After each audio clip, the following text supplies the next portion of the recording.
We've walked past the Hovercraft Museum many times, never actually gone in. It's always been closed when we've intended to visit. It's billed as the only hovercraft museum in the world, so good for us to take a little look. So today they've actually got a consultation on the future of the museum, but this is one of the really big hovercrafts that used to be travelling, well, I suppose across the channel at one point. There we go, we're going to go inside here. So some of them are really quite small and others are quite big. So this one's got a twin cylinder engine on each fan, and the fans will blow it forward, and there's a big hole in the top, which I guess is where the downdraft would go to fill the skirt. Not much of a skirt left on that one. If we move around to this side, you can see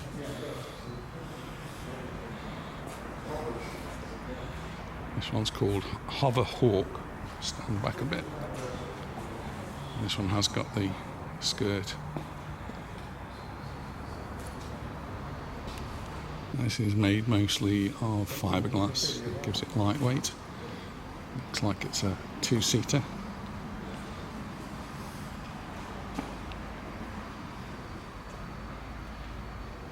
Got some bigger engines on the back of this one.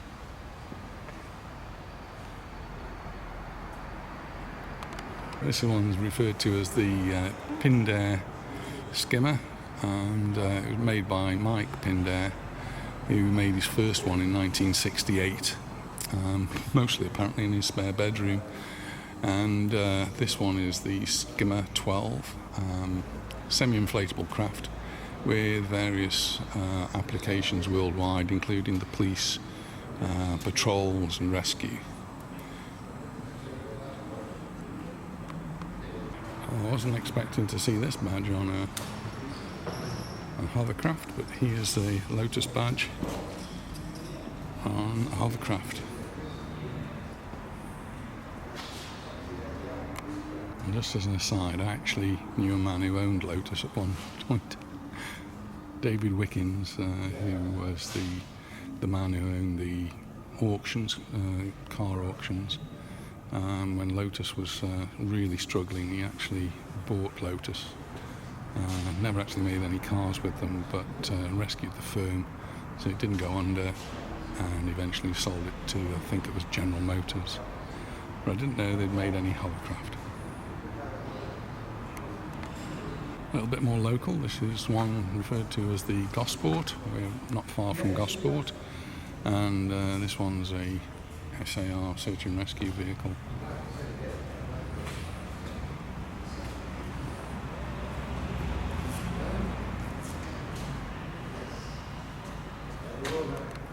This is called the Hover Rover. It's actually Canadian, manufactured in Ottawa in the 1960s, 70s. Not very often you see them in the UK, but this could go on land, it could go up to 40 miles an hour and a little bit slower, 35 miles an hour when it was going over water. It was designed originally as a two-seater craft. However, this particular model is configured for cargo. It's got a little bit of a cargo bay at the back and just behind the cockpit, so it's a one-man operated vehicle. The program I used to thoroughly enjoy on TV was Scrappy Challenge, and they had a go at making a hovercraft, and this is it. Not sure how well it did. I'll have to look that one up, but it looks as though it, from the photographs down here, it looks as though it did actually lift off, take off. Must have been reasonably successful. And here's another one next to it from Scrappy Challenge.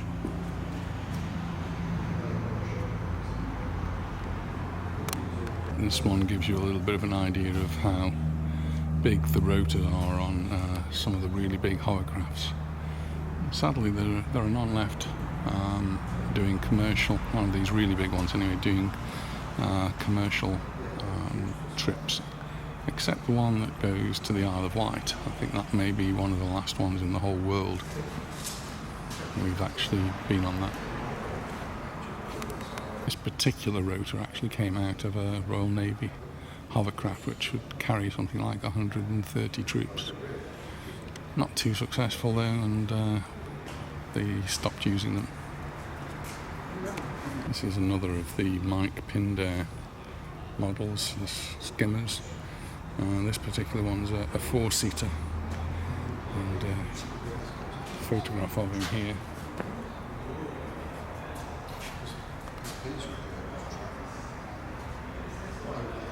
Really small craft. They all look as though they need a bit of TLC.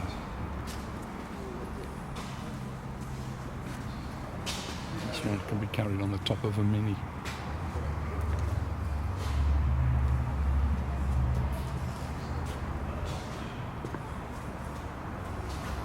Another of the Pindair skimmers.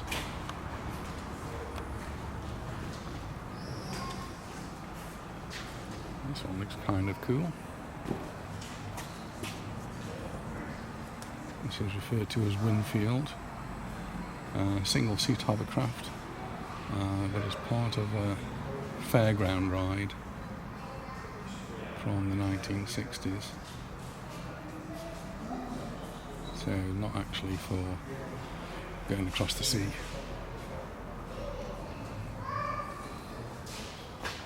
There's another one. That looks pretty cool as well. Airjet 360. A lot of the things here look like work in progress, need some restoration, and for that they need some money. So now we're outside and looking at some of the bigger ones.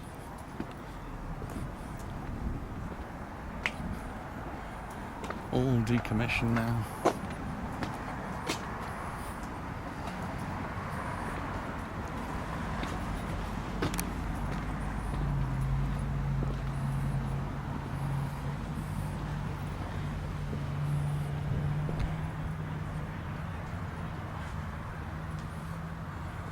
This one we can actually go inside.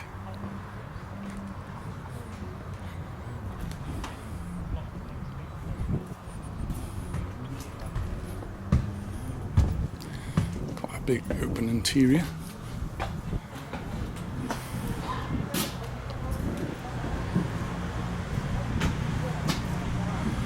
So this is the BH-7 or Wellington class hovercraft, and it was designed for military applications.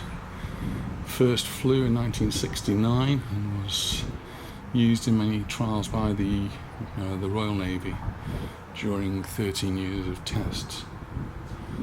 It was evaluated for many different roles, including anti-submarine warfare and mine countermeasures, most notably in the early 1972. This particular BH-7 was subjected to an intensive cold weather program in Sweden, during which a speed of over 70 knots was achieved, and that was over ice.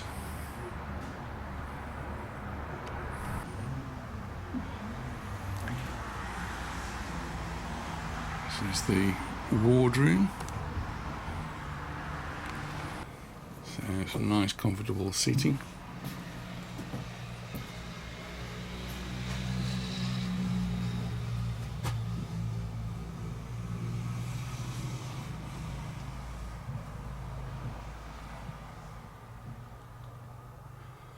Some photos.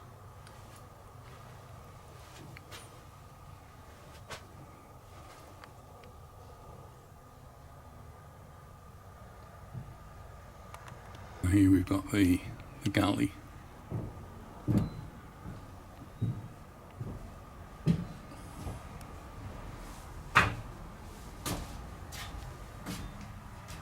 Just going to exit the wardroom.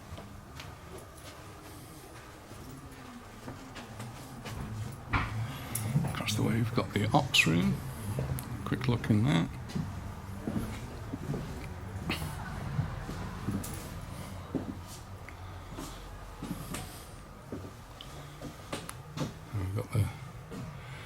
radar, sonar, I don't know which. The area back there, which is no entry, only for the volunteers.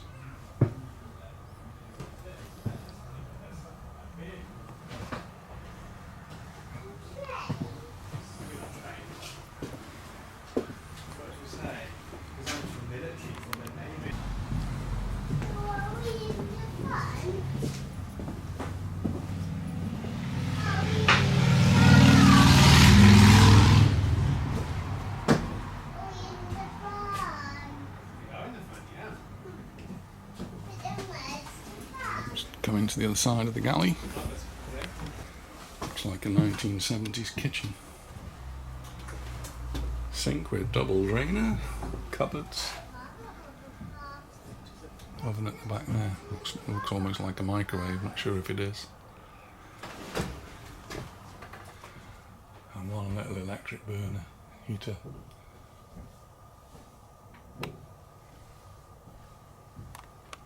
We don't have any access up there, but you can see that's where the pilots would be controlling the hovercraft from.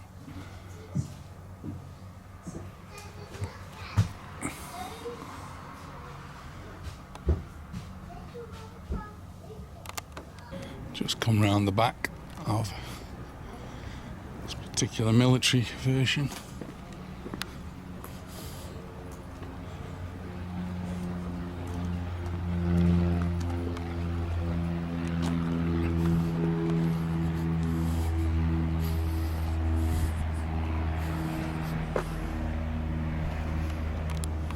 There are a few things here that are not hovercrafts. I'm not sure. This one has got a bit of a skirt at the front there, called the pack scat.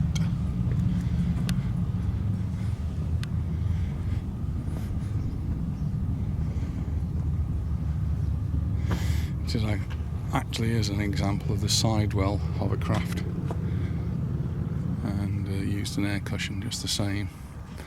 And it could transport vehicles. At least the bigger versions of this could. In 2009, a 30-metre long of these Pascat was a fast landing craft demonstrated, and did actually carry some vehicles. This one's a much smaller model. Just going past this huge hovercraft.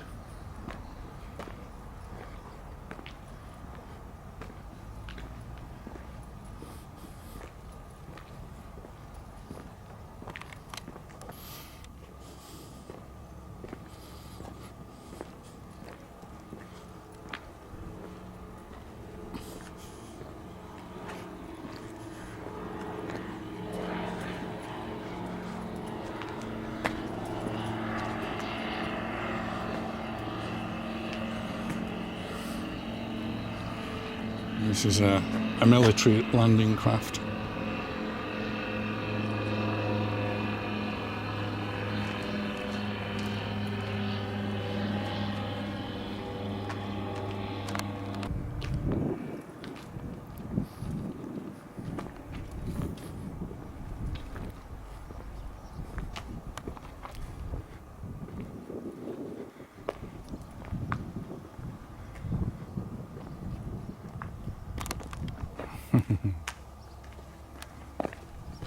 The Falcon.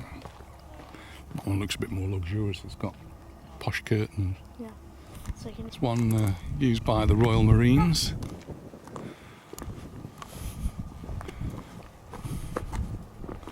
They've got gaming chair seats.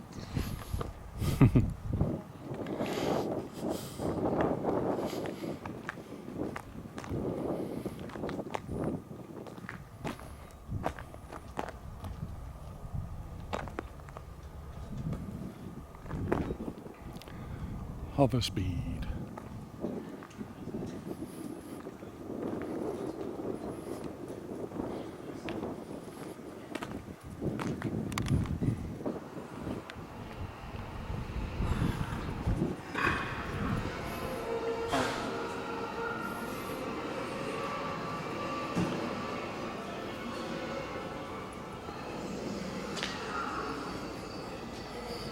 So this is the James Bond SAH 2200, known as the James Bond craft, and fictionally used by the North Koreans in the film Die Another Day. It's still got the scars to prove it.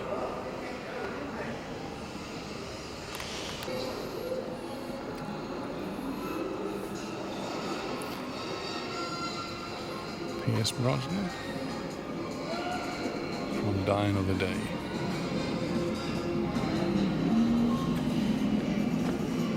You was on that one now. We've got a bit of video showing you how they were actually used in the film. Pierce Brosnan at the helm.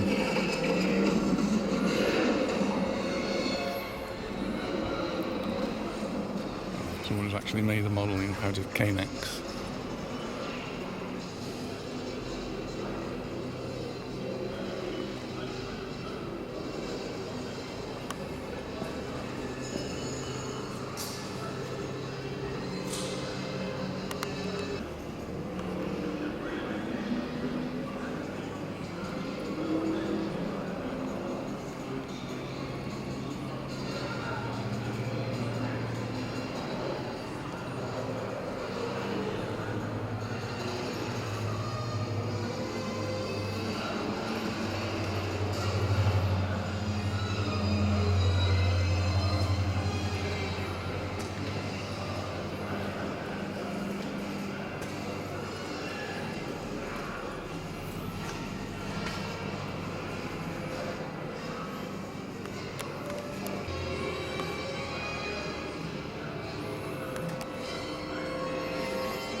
With the modern materials available, the skirt will give extended and trouble-free service. Each segment of the bow skirt is attached to the loop and can be removed individually at the cleaning operation. Engine removal is rare on the HM2, but when necessary, there are no access problems, keeping maintenance time and dwelling. Every maintenance engineer needs more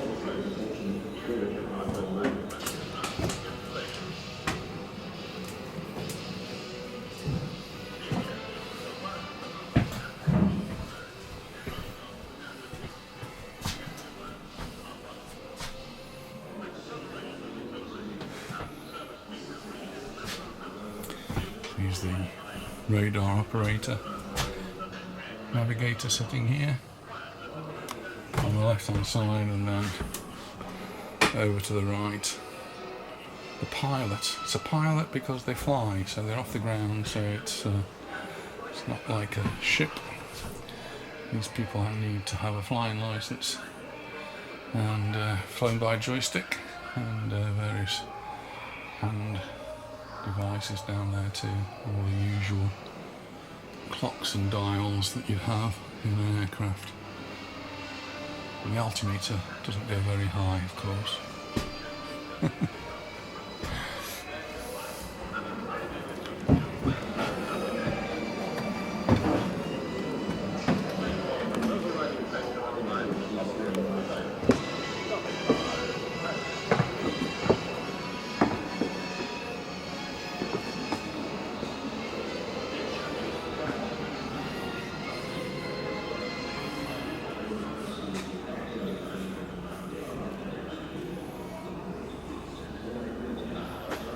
Another military one, this one's used by the Army. It's the Army's 200 Squadron RCT, that's the Royal Corps of Transport. Hovercraft Squadron based in Browndown, Gosport. Built again, this one 1968, that was the really popular time, 60s, early 70s.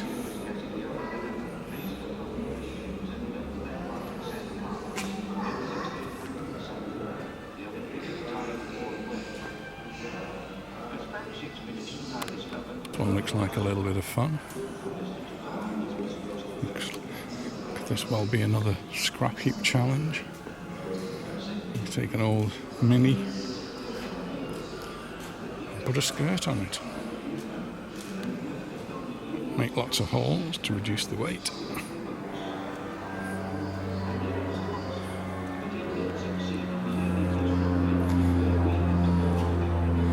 This unique hovercraft was built around 2002 by Brian Weinrabe, who was at the time a hovercraft enthusiast. Brian's wife had a mini kit car and unfortunately it caught fire, and after this she would not drive it just in case it happened again. The Mini sat for several months before Brian decided to convert it into a hovercraft. Why not?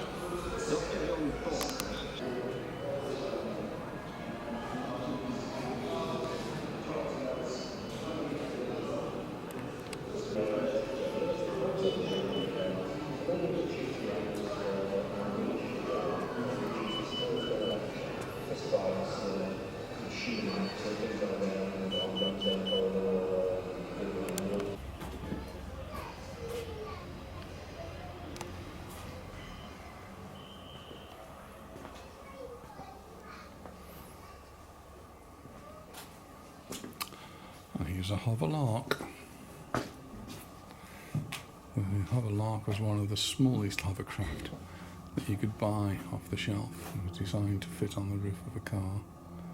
Over 100 of these one-seater craft were built by Hover Air in Peterborough over the 4 years of production between 1967 and 1971.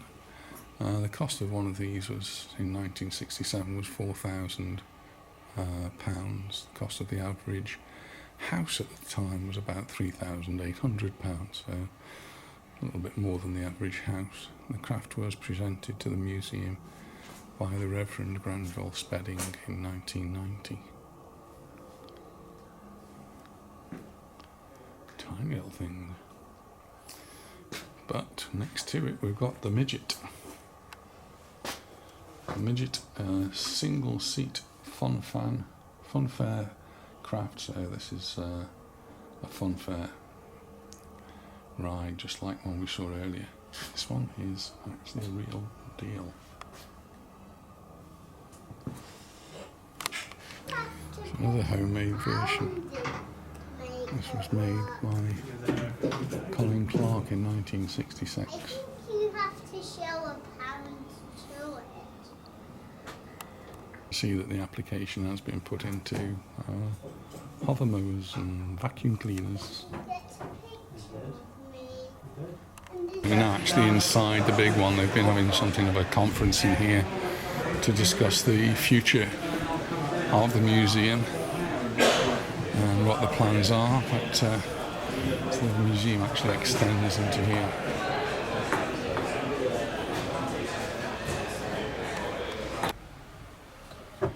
Actually a sitting area, this big one.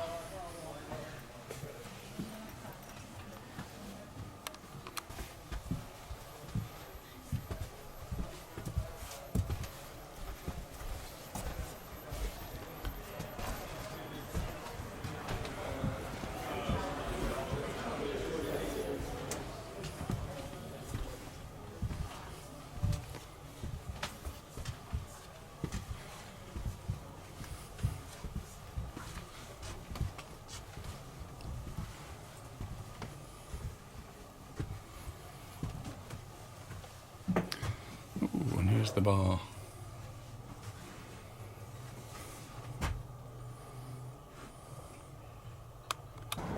Well, we've had a really interesting tour around the Hovercraft Museum, and that's something I can tick off my list of things that I'd always wanted to do, and I don't think Anita would be too interested, so it's just one for me. And Ollie's been my guide. We're here for a day trip. Got to sit into a James Bond seat today. Well done. Thanks for watching. I'll see you in the next video. Bye for now.